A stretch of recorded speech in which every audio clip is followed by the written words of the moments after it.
off, I'd like to refute my opponent's claim, opponent's workability claim. So they talked about how they're reducing the legal drinking age will increase the cost. So currently it's about $62 billion, but if we reduce it, there will be more people drinking, more property damage, and that will create the cost to increase. But this revolves around the assumption that lowering the drinking age will actually increase the number of binge drinking and substantially more drinkers. So I would like to refute this by saying that I actually found a piece of evidence from the Centers for Disease Control and Prevention. It states that under the 21-year-old drinking age, fewer people are drinking, but those who do are drinking more. There's an alarming rise in the rates of binge drinking on campuses and in communities around the nation, has caused a major national public health concern. So what they're saying is somewhat right. There are some problems with it, but if we lower the drinking age, the number of binge drinkers will decrease. So that would mean, even though there will be more people drinking, the number of binge drinking will decrease, there will be more responsibility associated with it.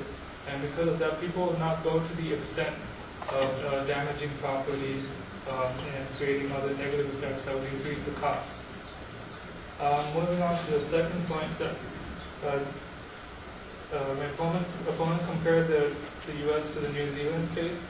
How in 1999 New Zealand tried to decrease the drinking age, but it actually backfired, created more driving fatalities.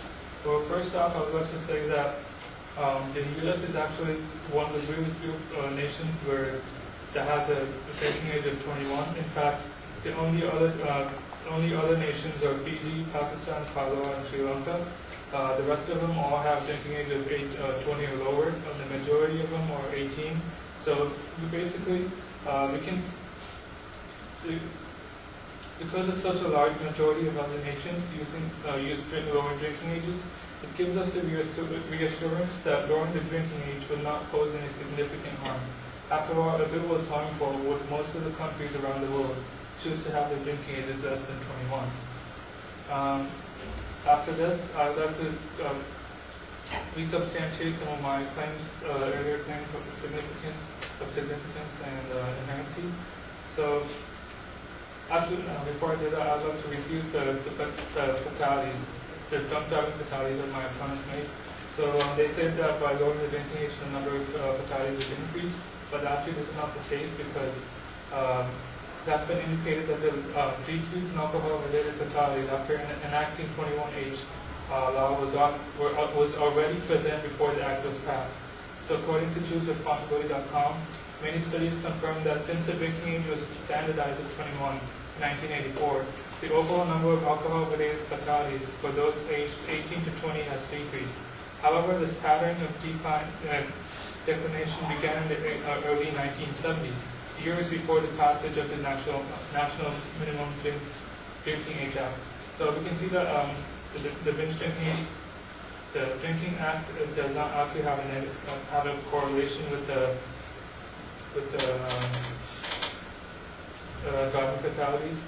Moreover, there are other factors that come into play when we determine the number of alcohol-related fatalities for people aged 18 to 20. So. The same site said that many other factors such as safer vehicles and stringent drunk driving laws have played an undeniably important role in trying to reduce the drinking age. In trying to reduce the driving fatalities. So there are other causes that create the same effect, and you can't always associate the drinking age to be associated with this negative.